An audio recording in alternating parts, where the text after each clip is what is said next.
it's our job to sort of shift that mentality to where creativity can truly drive innovation in business and results, fulfillment, all the best stuff.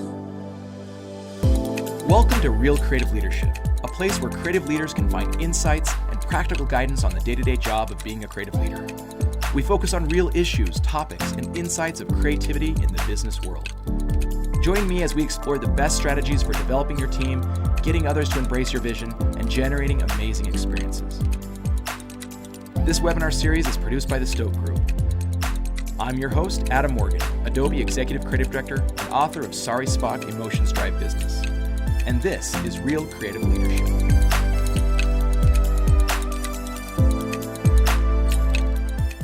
Welcome to Real Creative Leadership. We have a special session today. We're going to be talking about driving business creatively. But first, let me introduce my special guest, Chase Jarvis, a huge name in the creative industry. He is the co-founder and CEO of CreativeLive, the author of Creative Calling. Chase, welcome to the show. Thanks so much for having me, Adam. Very excited to be here. Yeah, I'm excited too. All right, so I talked about the topic, driving business creatively. And really what we want to do is we're going to talk at a high level of kind of the business environment we're at today, post-pandemic, where things are moving, how we can, add more creativity and create, kind of give business that extra edge with creativity rather than just going with what we used to do in the past.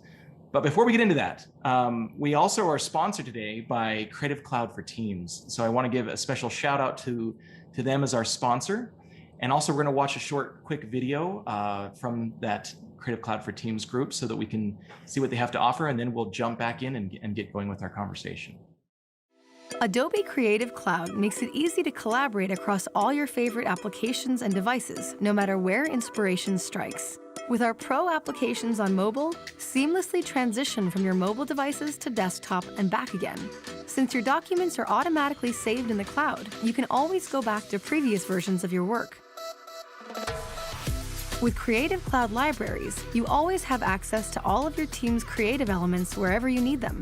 Maintaining consistency and scaling creative assets across your work has never been easier. With Creative Cloud, you can also easily work with others on the same document. Simply invite people to edit and get to work. When you're ready for feedback, share online previews that can be easily accessed by clients or stakeholders, even if they don't have a Creative Cloud subscription. Manage, organize, and stay up to date on all of your work through our desktop application. Whether working across teams or devices, Adobe has tools to make collaboration easy, so you can create incredible content anywhere. Awesome, thanks for watching that, and thanks Creative Cloud for Teams. We'll get into a little bit later of how they relate to this topic for today. But anyhow, anything you want to say, Chase, before we get going? No, just excited to dive in. I think this is one of the most exciting topics of our time right now. There's a massive shift from the thinking around managers versus creators as leaders for the next generation of business. So let's get into it, Adam. I couldn't agree more. Like getting more where creative leadership is a bigger deal today, and we're gonna talk about that a little bit later. But let me first set the stage for today's topic. So obviously we're still in the pandemic. It seems like we were coming out of it, but we're not. We're still in it, but things have changed.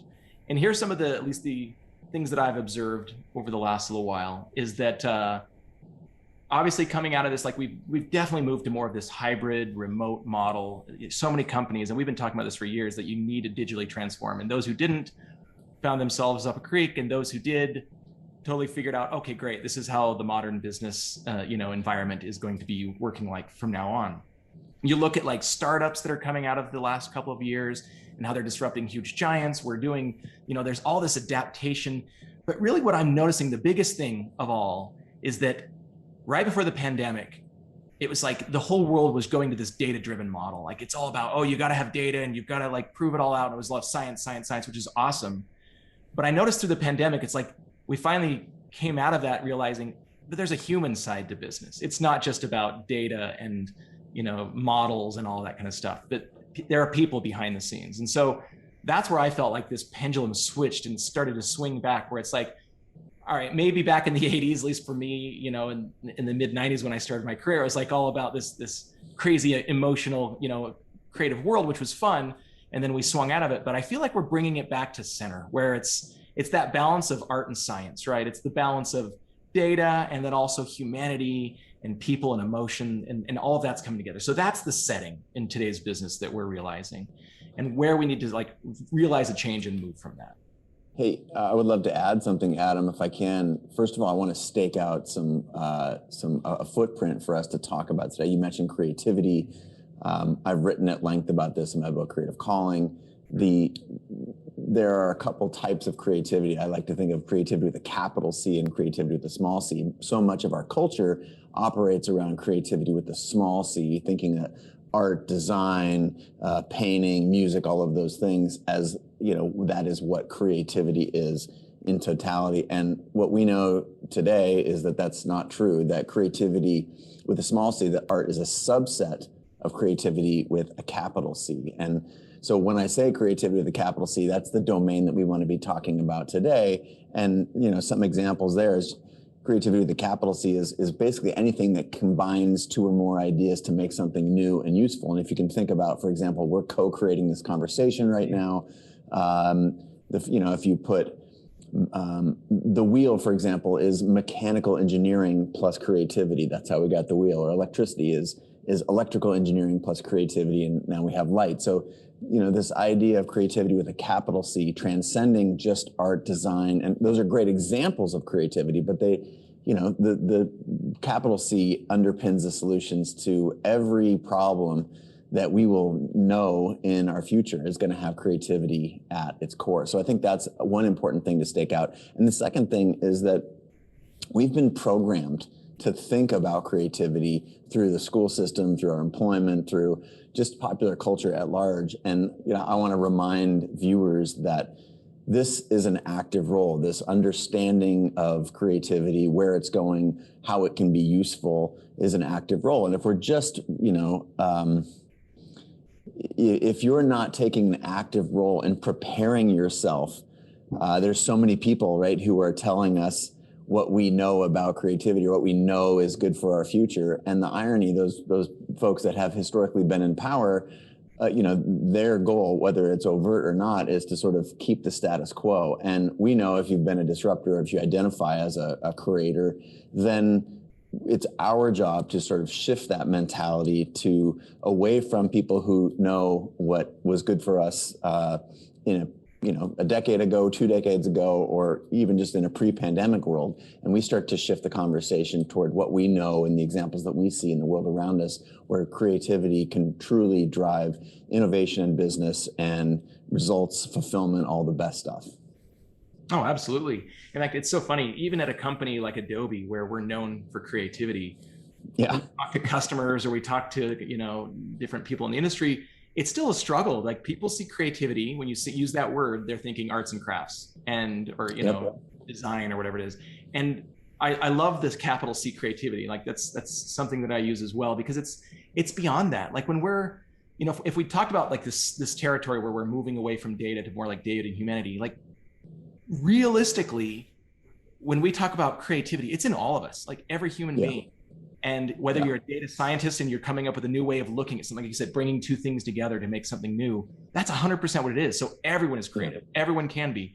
But you're right. In business, we have focused it where it's like, no, serious business. I remember early in my career, it was like, people would always say, like, let's get past the creative crap and fluff, and let's get back to serious business, which means numbers and metrics and operational stuff. And you're right, like, the world has changed. It's no longer that. And so those who are in power, those who manage big corporations or big companies or on the board of directors, like, this presentation is for you.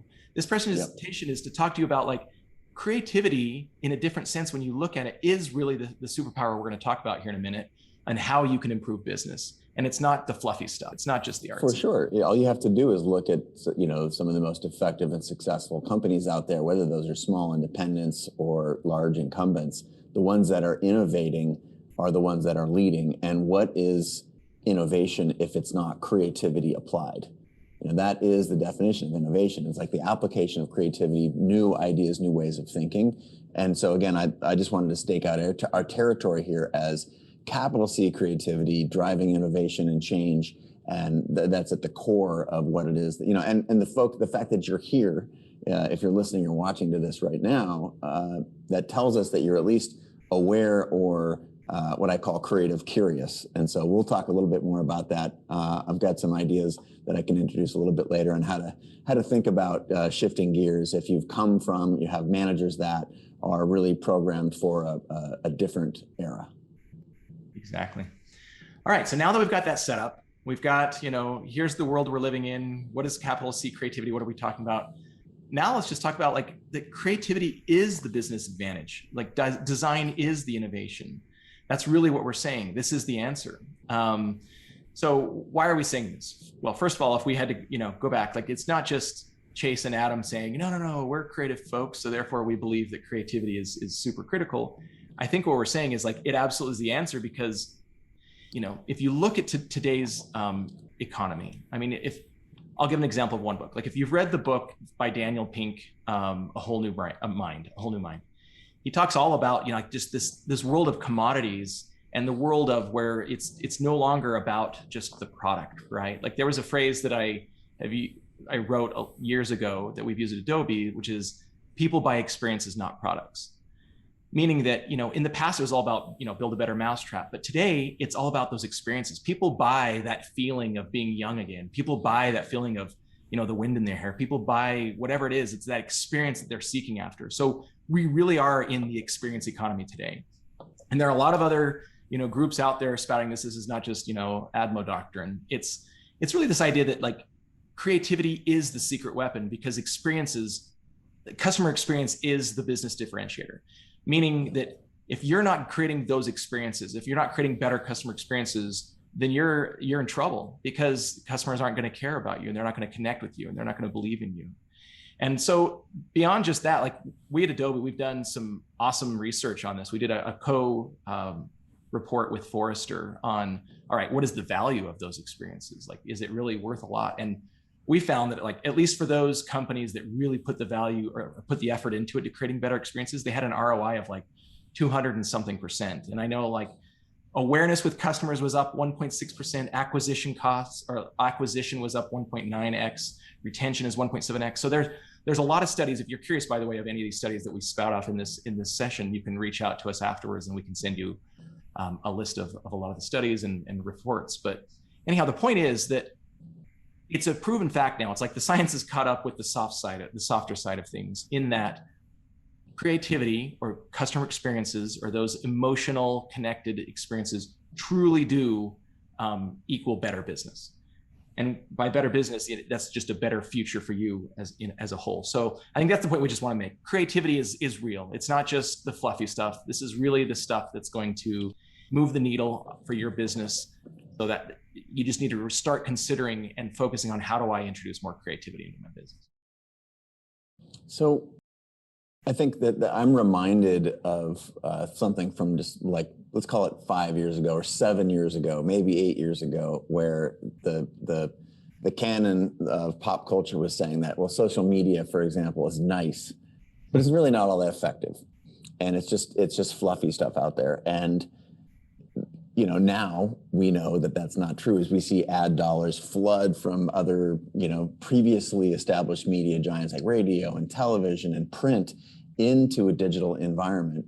And, you know, specifically into social media. Now we are more aware than ever of not only is it more effective, but you can measure it as well. So the only thing that changed, social media didn't really change. The fact you could post a message, anyone had access to the platform, et cetera. What changed is our ability to measure it, our acknowledgement and development of tools to reconcile this thing that used to be perceived as fluffy is now the most scientific, the most clear. And I think the same is true with creativity. We have historically looked at creativity as the soft, fuzzy thing like, you know, yeah, if you squint your eyes, you can kind of see that creativity matters.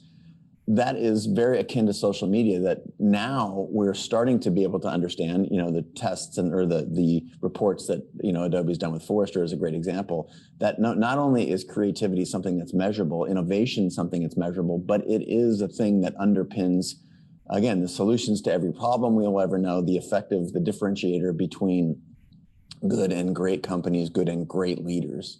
So I just want to put that marker out there, just because right now we still don't have a good cultural awareness of our ability to measure creativity and innovation, that doesn't actually correlate to it being effective, much like social media of the days past. So I think that's an important thing to establish. And also, if you look around, I used the example of companies earlier, whether you look at individuals, humans, or companies that what does our economy, what does our culture prize?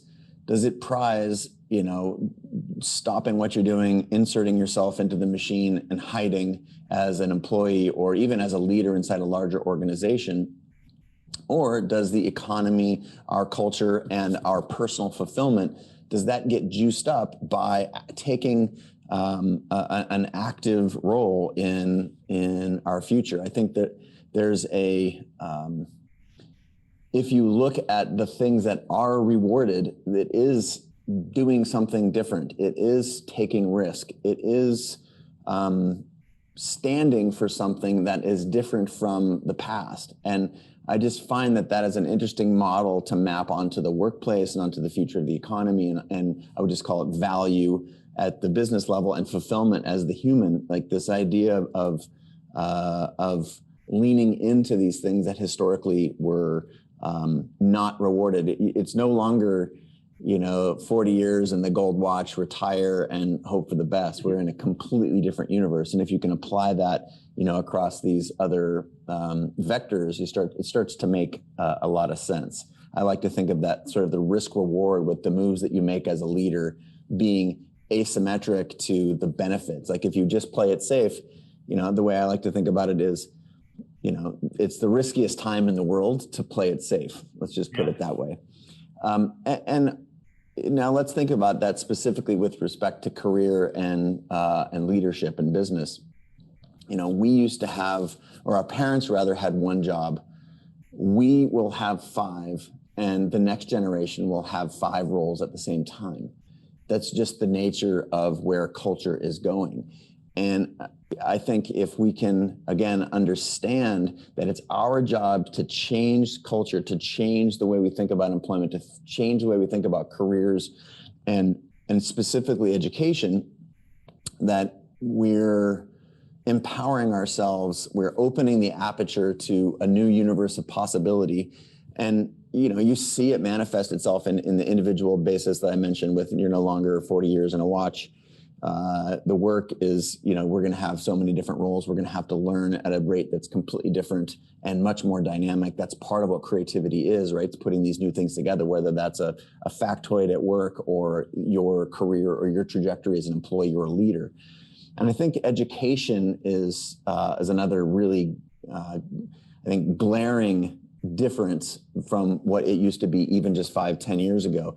Imagine, the education system used to be very much like a factory, and it was built off the models of the 1800s, where you put, whether it's kids or training at your workplace, you put them in one end, you march them through, everyone learns the same thing on the same day in the same way. And at the end, that was actually very good, very effective at making widgets.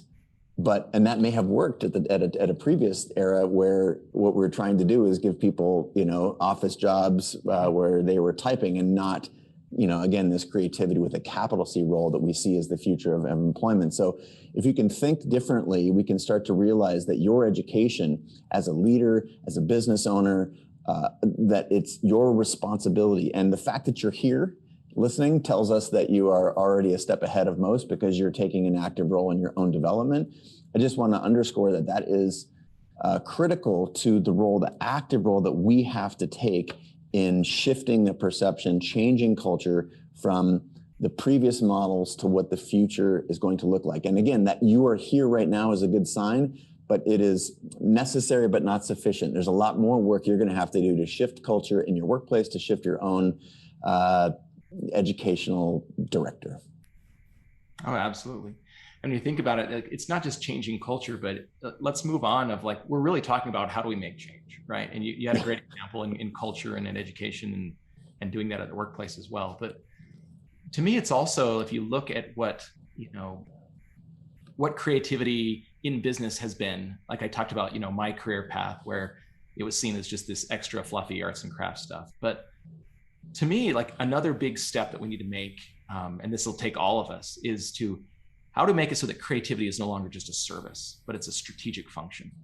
And that's a really critical change in mindset, right? Because right now you look at, creativity in terms of, if we're building these awesome experiences for these for customers in our companies, and then we just have the creatives that are in the back cave building all this stuff, but they're not taken as much more than just a service arm, right?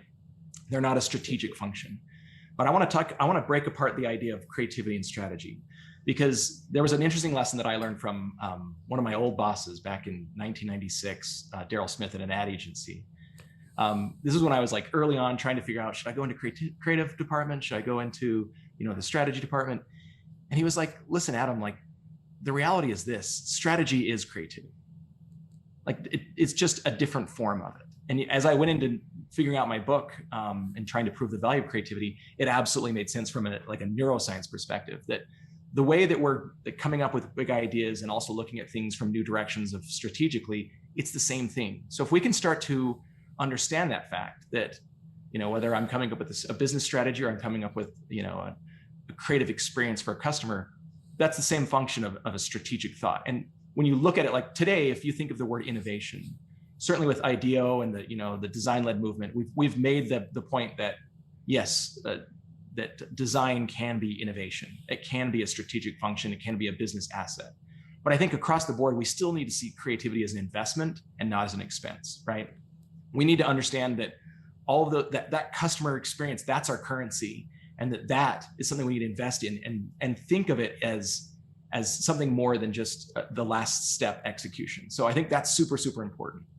And there's backup to all that. Like, again, there are more and more studies of like when companies see creativity as an investment and they see that as the value, they can earn 200% more, than other non-design related companies. They have better lifetime value. They have increased sales. They have better first impressions. Like all of those elements play a part of it. But it's almost like you look in the cooking industry, and it's like those who are really creative and pushing the limits, we see them as rock stars, but we don't see that in the rest of business. It's like we only put operations and finance on the pedestal as the true leaders. So hey Adam, didn't you had a really good point? There's a study from McKinsey that was talking about yes. they've done a fantastic job of quantifying it. You want to share that again? I don't remember. Yeah, they did a study on creative leadership, which was interesting. Not just companies who happen to use creativity, but it was like creative leadership specifically. And what they found, and this is McKinsey, like this is like one of the top research firms in the country or the world, right? So we're not just like some little yahoos saying something here. But what they found is they looked at all these different creative leaders in business, and they found that the creative leaders had a 67% return above average on financial results, meaning that if you had a creative leader in the mix, your chances of having better financial results were higher. And they went through and broke it all apart. And there's a lot of reasons why. It's because creative leaders, and if you really stop and think about it, like why creativity? How are we different then? Is it just because we're better at drawing? No. Better at writing words? No. If you think about it deep down, like when you were talking about what creativity is, putting two parts together, people who are creative have been thinking about and forcing their brain to be trained to focus on emotional experiences. So like you look at finance and operations, like they've trained their brains for their whole lives to look at the nuances on spreadsheets or on a finance document, whatever it is. And that's why they're good at the leadership level to really say, oh, this is what we need to do financially, and this is how we need to make better operations. But we're saying from McKinsey and others saying those who have looked at situations in different ways, like they've hardwired their brain to look for different creative ideas and look things different ways. They're fanatics, like meaning that it's not an option. Like you have to have creativity. It's not just an optional thing. They learn how to pivot very quickly in business. They learn how to bring together the right ecosystem. So there's all these qualities of creative leaders that are super critical. And the net out of that is it's more money. So clearly us spouting about putting creative leadership as a priority is critical because we've proven it out. Like the science is there. We know the studies are there that it is more valuable. Absolutely. Yeah. And it's less about, I think historically it was about avoiding mistakes, right? Mm-hmm. You just wouldn't, put yourself at risk and avoid mistakes. And now what we know, just look at short product development cycles, companies that are releasing new editions of software on the weekly. It's not about making mistakes. It's about error recovery. The companies that move fast, you've just heard the move fast and break things.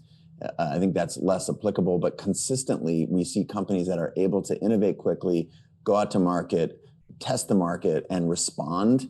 Again, that is very akin to the creative process, right? The creative process is you do something, you see how it works or looks, then you adapt. It's whether you're writing or building code or designing a business plan, this idea of historically it was don't make mistakes and just, toe the line. And now it's about how can we move fast? How can we innovate? And how can we get good at recovering from bad decisions rather than either not making them or making the most conservative decision that's possible. Elon Musk is not sitting around thinking about how to make the most conservative decision that doesn't make a mistake. And whether you like Elon or not, the concept is, I think it's very durable across all factors of business, from the biggest companies down to the smallest individual, sole proprietorships. Oh, absolutely. The word you said that stood out to me was the word adapt. Yeah. Because if you look at this pandemic that we came out of, like the companies that did well, they adapted quickly, they pivoted, right? Those are good business terms, but what they really mean, adaptability is creativity, seeing things in a new way, seeing it from a new perspective, trying something new. So that's what we're getting at. We need more of that. So let's move on to this last section, which I think is really, really important, which is, all right, so if we believe all this stuff, how do we help companies change? How do we actually put it into practice? So it's not just theory. What are we going to do? And so we're going to talk about three different strategies that we've come up with that you can do now to help do that and help a company change. So the first point that we have is make it so creativity can thrive. And this is critical. So this is like stuff that you can do right now as a creative leader or a creative director or a creative person on your team.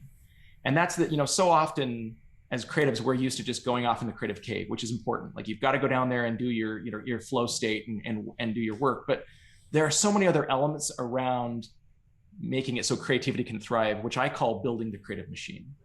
And so building the creative machine it requires a lot of stuff. So it's not just a switch like, okay, we're just going to be creative now. We're going to be way more productive.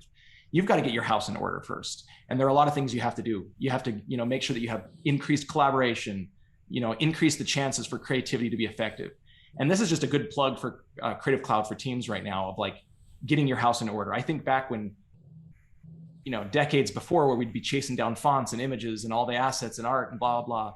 If a company wants to be really effective and have their house in order, they need to have everything organized, meaning you need to have all your files together, your shared libraries from Creative Cloud. You need to be able to use all the same tools and move fluidly between them all. You need to make sure that you have your approval processes that are streamlined. Like all of these things come from some of the benefits that, grateful for Adobe of putting it together.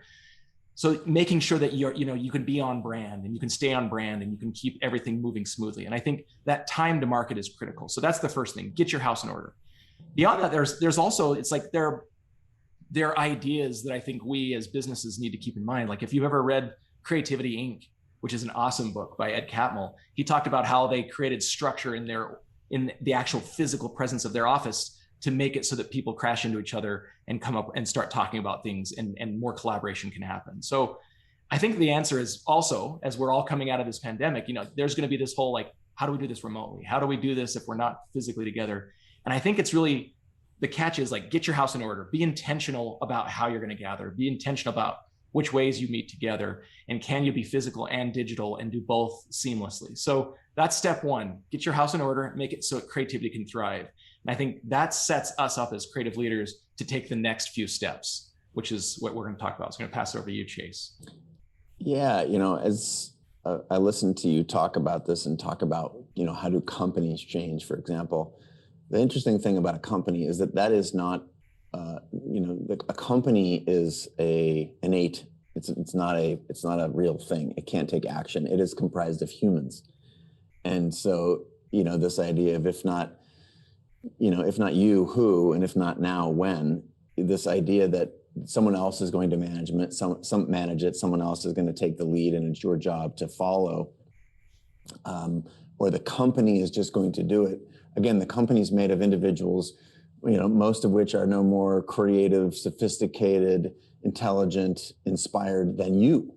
So I like to radical ownership here, and companies don't change without the individuals in them changing. And there's a phrase that has stuck with me for more than a decade now, and it was the thing that got me to put my work forward, put my views forward, and in hopes that it would spur on others. And so, talking to the creative leaders who are listening and watching now, or whether you are one or aspire to be one, there's this phrase that you can't be what you can't see. So if you were a believer that what we're talking about, creativity, innovation, all of these things are critical for the future of business, large and small, then you really ought to look at your own role in that equation. How can you stand up for the beliefs that you have, giving things the space that they deserve, to dovetail on what you were speaking about, Adam, to getting out of the creative cave down where the room is dark and there's a lot of video editing happening or whatever that is. And how can you be present at the business meetings and show, sure, you want to speak khaki fluently, or you want to speak Excel fluently. It does hearken what I mentioned earlier on education. Like, that's your responsibility. If you want to be taken seriously at the table and you want to show up, then I like to think of transcending your roles that historically were thought of as, the ones you were protective of, the more creative historically roles within the company. And how can you integrate the business functionality? How do you speak the language of managers, that other mode of leading that I think is a vector of the past? And how do you relate to your coworkers in such a way that you can be heard? How can you communicate? Body language, public speaking. This is an interesting plug for CreativeLive. Like, we find that those classes are the most evergreen classes. It's less about, as much as we admire the new version of Photoshop and want to learn all the tools and tricks, there are these evergreen skills that, going back to, you listeners and watchers right now, if you can't get people to understand your ideas in any environment, at the foundation, we are social animals. So finding a way to communicate effectively and efficiently, that has been at the core of our human social existence for a really long time. So you think that is a skill that you ought to lean into, to master, to practice. And these are not natural gifts. These are, you may be more inclined than someone else. You may be introverted or extroverted, but these are still skills that are learnable,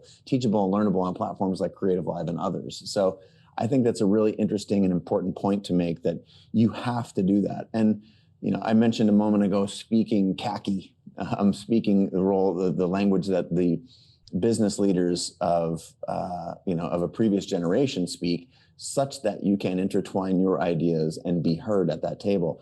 I started very early on in my creative career reading a lot of business books, and the ability to relate. You've mentioned some books. I had a couple that I did really well for me and helped me understand things. One was a book called The Hard Thing About Hard Things by Ben Horowitz, which is about a startup. And there are chapters there, titled How to Fire a Friend, these are things that are very uncomfortable, but, in engaging with these business books and almost engaging in a language, whether that's foreign or new or something that you'd like to evolve into, it's a very powerful lever in your role, either now or in the future, as someone who is thought of as a leader, whose opinion at the table is valued. A couple others that came to mind, I just made some notes here while you were talking, Adam.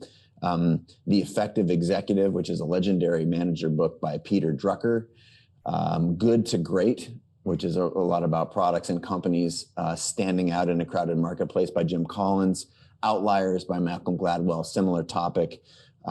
Dare to Lead, about vulnerability and authenticity, from Brene Brown. And Start with Why, which is a fantastic book from Simon Sinek. So, this idea of you can't be what you can't see. So if you want change in your organization, or you want to take a more active role in shaping the future of creativity and innovation at your company, if not you, who? Stand up, be seen. You can't be what you can't see. And if you want more of you, more of these ideas in your business, then it's up to you to take an active role there. And then the last, I think, concept is that might make you uncomfortable, right? But remember, you can't stand out and fit in at the same time. If you want to usher change in the business environment, in your company, in your team, in your group, or even the small business that you may run, you have to be willing to put yourself out there. And I believe now more than ever that showing vulnerability, showing authenticity is not seen as a weakness. Again, go back to Brene Brown and the book Dare to Lead. These are human strengths. These are attributes that the most effective leaders of the future possess in spades. And being willing to go there, I believe, is an unlock for lots of us. It was for me, and I've seen it with a lot of other leaders in my startup space, operating CreativeLive now for the last 10 years. So I don't know, let's get out of the cave, show yourself, and be a leader. That's part of what it's all about. Yeah, I love that. I love just this idea that it's like so many times we can sit back and complain, oh, why isn't more creativity part of business? And then we're expecting these leaders, who are already on the boards of directors to come to us. They're not going to. Like, no one's over there encouraging them to speak creativity. So it's like, it's up to us to learn to speak business. So we've got to make that move. We've got to put ourselves out first. So this brings us to the last thing, the third thing that we can do. So yes, first, get your house in order. Second, you got to read to lead, or you got to learn somewhere, CreativeLive, wherever that is. Start to become a better business person. And then number 3 is this idea of promoting creative minds. So absolutely, if you think about, like, we've trained ourselves as creative people to focus on those emotional experiences, to focus on better customer experiences.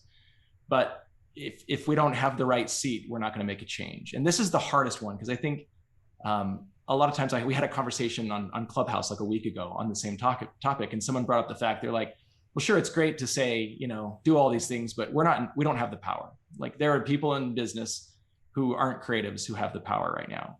And I think we want to talk a little bit about that, of like what you can do then. And so if you're promoting creative minds, like, you can do that in your area. Like, how do you look for people who are using their superpower of zigging and zagging and pivoting and trying different things and looking at things in new ways. Like, 100%, we're not saying that a creative mind has to be a designer or a writer or a videographer or whatever. Like, it's anyone who's using creativity and believes in creativity. If we want to 10x the amount of creative output in business today, it starts at multiple levels with different types of people, all capital C creativity. So I would say use your creative superpower to make change now. Let's start with that. Yeah. Jay?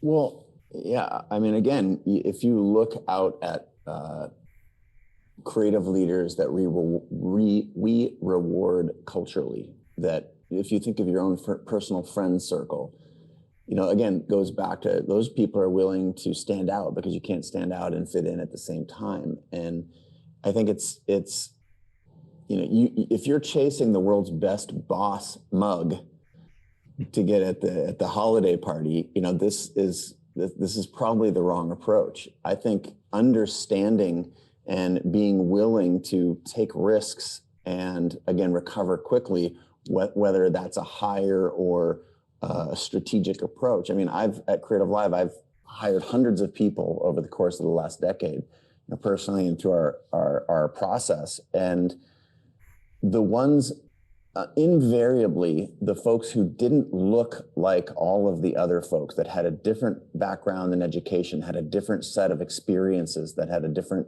educational trajectory, outperformed the lift and stamp resume 100% of the time.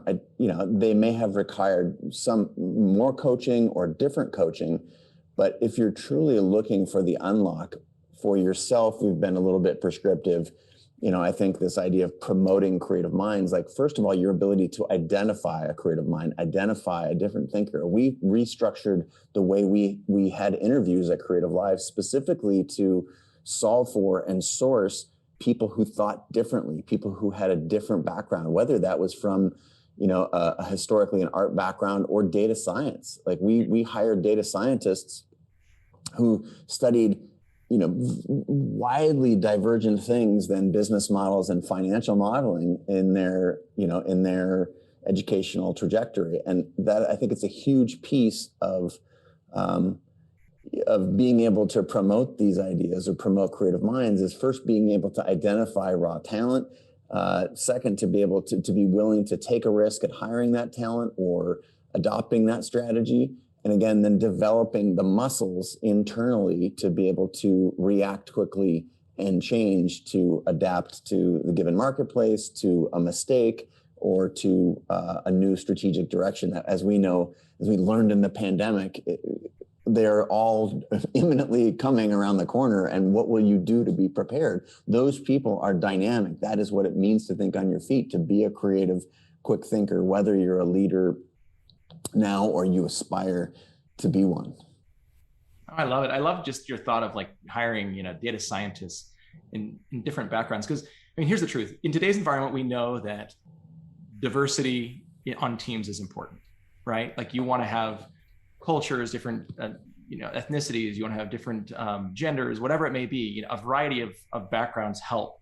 And I guess what we're saying too is like, and also in business, make sure that you have creative minds, people who think things differently and adapt, rather than just linear, logical, rational thinkers that you normally in the past have been like real business leaders, right? So that's what we're trying to say.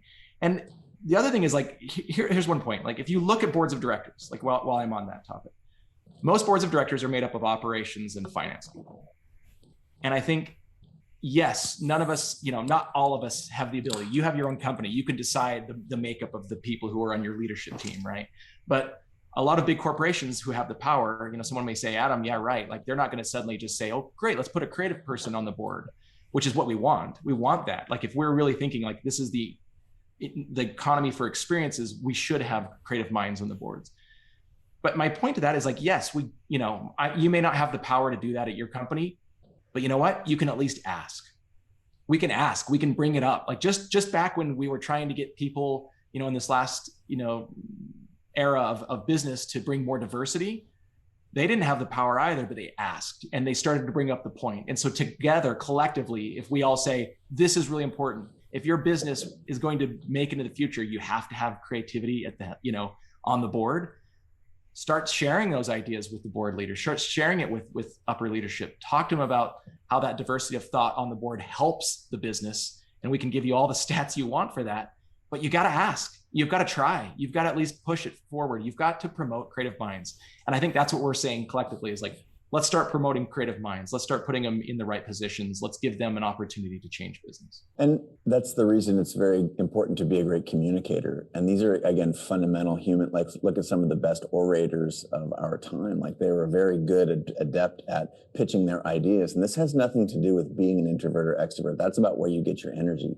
These are skills helping, for example, if you are trying to promote a creative solution to a problem that's outside what the management's typically seeing. You can, if you are a good communicator, you can look at other examples, case studies from other businesses or within your own organization, put together a presentation that helps that leadership see that a different solution actually could provide a better path forward than this idea of best practices. Like CreativeLive did not become successful because of best practices. We looked at best practices, looked at what the rules historically had been, where they were flexible, where we could break those rules. And I think that paradigm in your company, whether it's an enterprise of 100,000 employees or a team of 10, that mentality is the thing that you're trying to cultivate as either a leader today or a future creative business leader. I can't overstate that it doesn't happen. There is no lean back here. And the fact that you're on this, presentation right now tells me you're well suited, you're interested in learning. And we're just trying to be pragmatic after 10 years in the space. I know, Adam, you've written extensively on this, as have I with my book, Creative Calling. Like these are lessons hard learned in the trenches. And it's my hope that we've given you a couple tools to be able to apply this stuff. I don't know, Adam, maybe you can take us across the line and if there are questions that we've taken over the course of the registration process, I'm happy to take a few questions if you are, but I'll leave that up to you as the boss man running the show here. Not at all. Like, again, this is co-creation. Okay. And hopefully, again, our whole point of this presentation is to, tee up the value of creativity in business, and then a few practical steps that you can take now to improve improve the level of creativity that's infused into your company. So hopefully you can pick from some of those nuggets. But yeah, let's get into some Q&A. How do you refill a team's creative juices? Do you want to take that one, or do you want me to take it first? But I'll give a quick answer. I mean, okay. This is a good one, and then I'll pass over to you. So how have I done it in the past? Like, really what you're asking is, how do you inspire your team? Because you're right, like it's easy to get discouraged and easy to get, especially, in whatever environment you're working in, that you might get down. But for me, there was this, the way that I've done it is we've had a standing weekly meeting every Friday morning that we call our creative workshop. And this is something I learned from my mentor, Ron Stone, back in the, in the 90s, is he would have this meeting with the creative department. And at Adobe, we've expanded it beyond just our creative team of writers and designers. Like, we have people all over the company who join in this meeting, but it's really just an inspiration meeting. And every week we'll have someone take a different turn of presenting on a topic. Maybe we'll just share a cool TED talk and then talk about it. Maybe we'll have a guest author. Like, we had an author come in this last week and just talk about his personal experience and learned experience. But it's really just like sharing ideas and concepts and big creative ideas. And that's how you get inspired, is you just rejuvenate your team by getting them inspired every week. And I know going out of that meeting, we were all just like, yes, we can do this. We can change the world, make a dent in it, just by, seeing the impact that others have had, and then having a chat about it and knowing that you have a shot at it as well. Yeah, we had lots of different vectors to solve for this at CreativeLive. Like, if you got creativity in your name, you damn well better run a creative company. And so, people learn in different ways. We have different learning modalities. Some people prefer to read, other people prefer to be passive, some people prefer active. And these were small things. We had a small, simple budget that was quarterly based, that would allow us to pay for speakers, to buy books for people so I'll just, leaders are readers. So we had a book club it was established, I think, probably 2013 or something. And it's been going strong for a long time. I mean, so many of the people who teach on CreativeLive, as an example, are authors. So we get advanced copies of their books. And anyone, CreativeLive was willing to pay for anyone in the company who wanted that book. I think that's an example. We also cultivated the fact that we have all these amazing teachers on the platform, creative innovators and legends like Sir Richard Branson or Damon John from Shark Tank, or Sherry Riley, Brene Brown, Tim Ferriss. These are, some of the brightest, marketing thought leadership minds of our time. And the fact that they would come teach a class, we would often, if there was time permitted, have them just teach a little thing to our audience, to our employees. So these don't have to be high budget. They don't have to be far reaching. For the people who learned practically, we, had events like, cooking events where we would learn to have a chef come in and teach us how to make something. We had graffiti workshops where we, went out into the community, and there were walls and boards that were set aside just for us to practice and learn about the history of hip hop and graffiti and how it applies to popular culture, for example. That's something more experiential. So there's just a handful of very simple things that don't require a lot of money and don't require a ton of time, that if you can create it, kind of set it and forget it, that every quarter we've got this activation, a new book or a new event, I think that fosters a lot of it. I like the regular weekly thing that you mentioned. And I think there's also room for these bigger, milestones and markers along the way. Yeah, it's fun. It's really like exposure, right? Exposure to new ideas inspires you. For managers of creative teams, giving efficient feedback is important, but sometimes it's tricky because of how personal the work is. Any pointers? Giving feedback. Yeah, that's easy. Anna, thanks for the question. I'll jump in here, Adam. I think I wrote a lot about this in Creative Calling, with less about how to give feedback for others and more about how to think about your own work, but they are obviously very synergistic, whether you're looking at your own output or the output of someone else. I think it's most important to separate the human from the output. So what you're criticizing is not an individual, whether that work is your own and you're not criticizing your own ego or a peer or someone who works for you, that you're looking at the work and the process that got you to the work. And I think so that distinction, you can be an amazing human and still give good, crit feedback or critical feedback in the art world. That's what we call it, where you post someone's work on the wall and people in the room talk about it. I think companies that are transparent, that lean into that and have a goal of finding the best idea, if you can empower that philosophically in your company, philosophically in your team. Again, this works if you're a small business or an enterprise and you're leading a group of 2 or a group of 200. Like, how do you demonstrate that? And how can you, this is a practice, right? Just like anything else, creativity is a habit, not a skill. And so are these interpersonal, aspects that we're sharing here. Like, how can you talk about someone's work, or more importantly, the process of how you got there? Maybe you didn't have enough revolutions. Maybe you didn't have enough input time on the way in. Maybe you didn't have the right tools for the job, and you can, add in a little critique, set yourself up for success next time. So the most important takeaway for me is separate the human from the work and the output, and then look at both the product, but most importantly, the process of how you got there, because I think that's the thing that you can change the most easily. Absolutely. I love splitting that apart because, yeah, if you want guidance on how to critique or how to give feedback to people on their job, go read a book like Radical Candor. Like, Radical Candor is the gold standard for me. It's just awesome. Like, that's a great way to learn how to be a good manager and give good feedback to people in a timely fashion and care about them. But if it's about the work, you're totally right, because you look at like the design-led thinking, like, it's missing a critical part, which is that critique that you talk about. Like, most of my career, when looking at the work, you need that critique to grow. If you don't have that critique, then you're just doing the same low-hanging fruit, terrible work, right? And so as a creative director or a creative leader, just keep in mind that critique isn't just giving out destroying the work. Like, you can poke holes in anything, but it's also giving a vision of where to go. Like, that's where you as a creative leader need to go. Say, like, this work is either great or good or bad or whatever it is, but here's where we need to go. Like, a vision for the future. I think there's far less of that, and people need to start giving more vision of where to go rather than just poking holes and stuff. So I love this part. That's good. Awesome.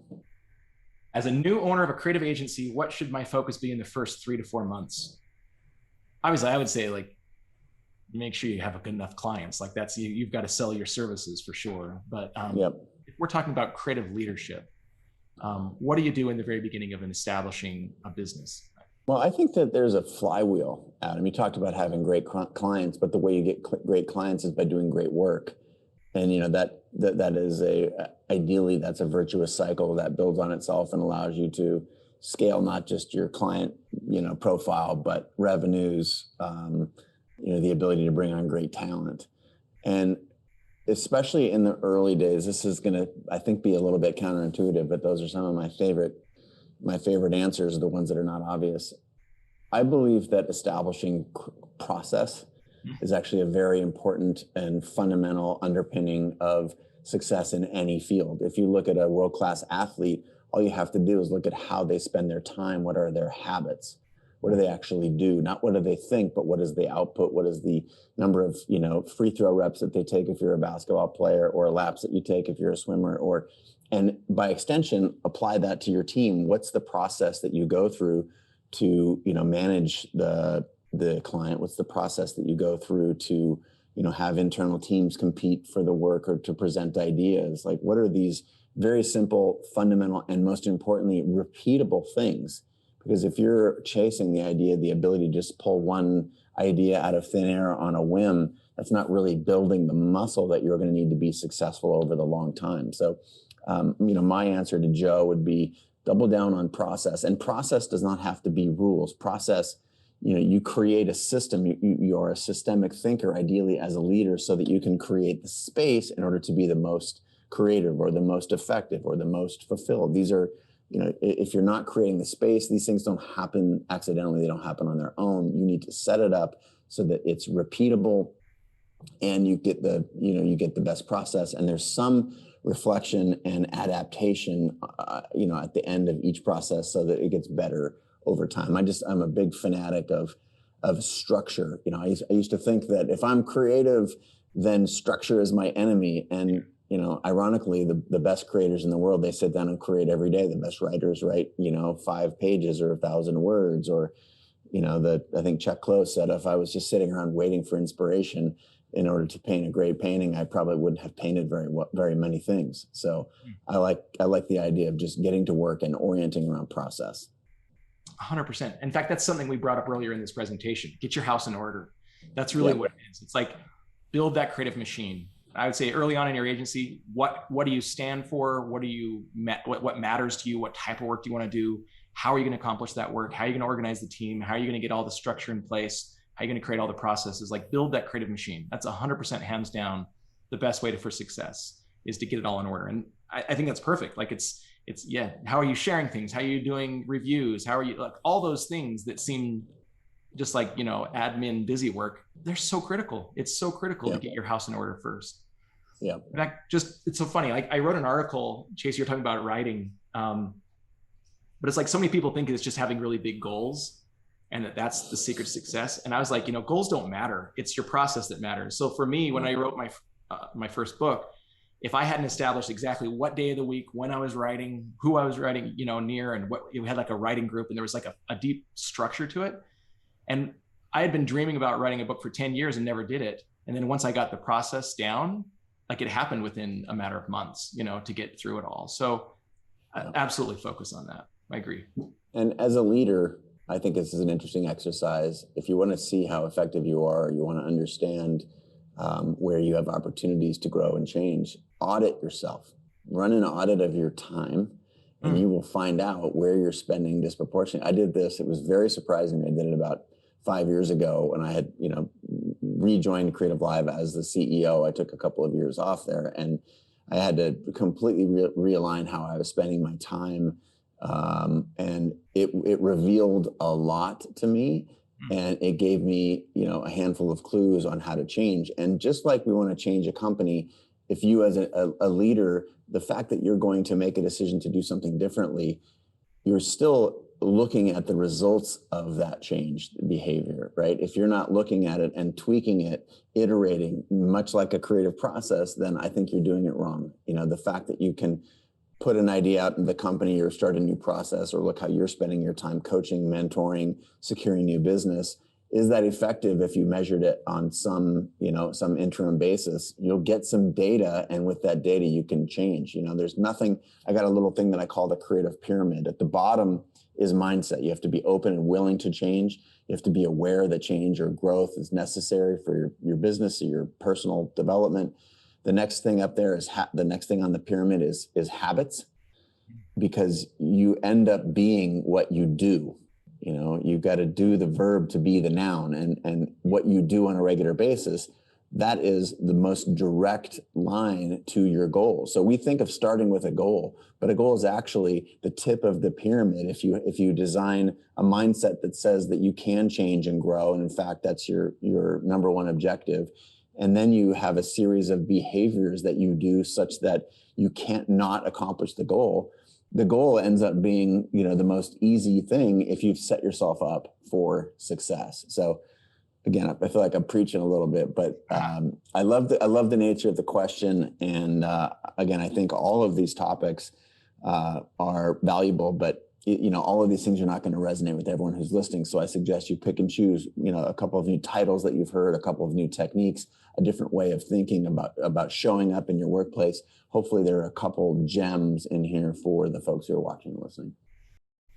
Yeah, and we're at time, so we got to wrap it up here. We got a couple minutes left, so hang with us just for a few minutes longer. But yeah, so one thing to take away, and if everyone who registered for this webinar, you can get it, we'll send a link out afterwards. We can rewatch it and go through all the books that we talked about, all the, the nuggets and the things. So you don't have to like worry that those are gone. So that's absolutely a good takeaway, is to go back and check on all those things. Last thing I want to do is where we can find people and just kind of checking in on things. Chase, let's talk about where can people find you and follow you or learn more about what you've got going on. Well, I'm just Chase Jarvis, pretty much everywhere on the internet, Instagram, Twitter, Facebook, all that stuff. My latest output is really CreativeLive. It's a 10-year process where more than 10 million people learn creativity, leadership skills, business skills, photography, design, filmmaking, entrepreneurship, from folks who are the best in the world at each of those things. That's just creativelive.com. And I've put a lot of these ideas in a book called Creative Calling, which was a national bestseller. I spent a lot of time writing, and I think a lot of these ideas are relevant. So in addition to the other books that we named, I'd steer you there. So I bought a copy for everyone on my team. It's awesome. Nice. Awesome. Thank you, Adam. And then for the rest of us, so realcreativeleadership.com, you can go to our website and watch all the past episodes. We have a lot of great content on becoming a creative leader and what are the different things. There's not really a manual out there. So we have a lot of good context and videos on that. As always, the Stoke Group is the one who has produced this whole webinar, and we appreciate all of their guidance and help on pulling everything together. So if you need extra help or a good agency to guide you, or to help you with your work and be creative, reach out to thestokegroup.com. And me and my personal website, adamwmorgan.com. You can find out more about my speaking gigs and my book and other articles that I've written. And then last of all is I'd like to give one last plug to Creative Cloud for Teams as our sponsor. This is really, really important in that, we talked a lot about today of like getting your house in order and building that creative machine.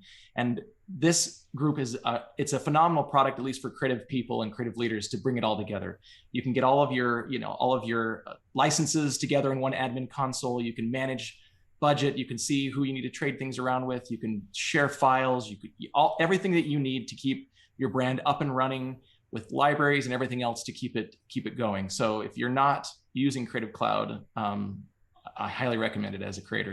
When it's the baseline of the tools that you need to create awesome work. It's a gold standard.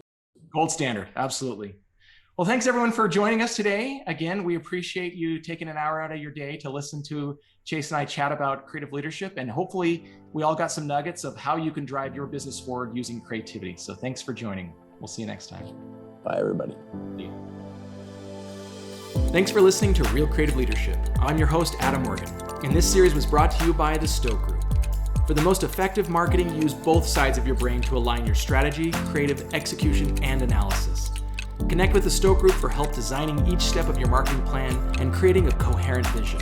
Visit thestokegroup.com to learn more.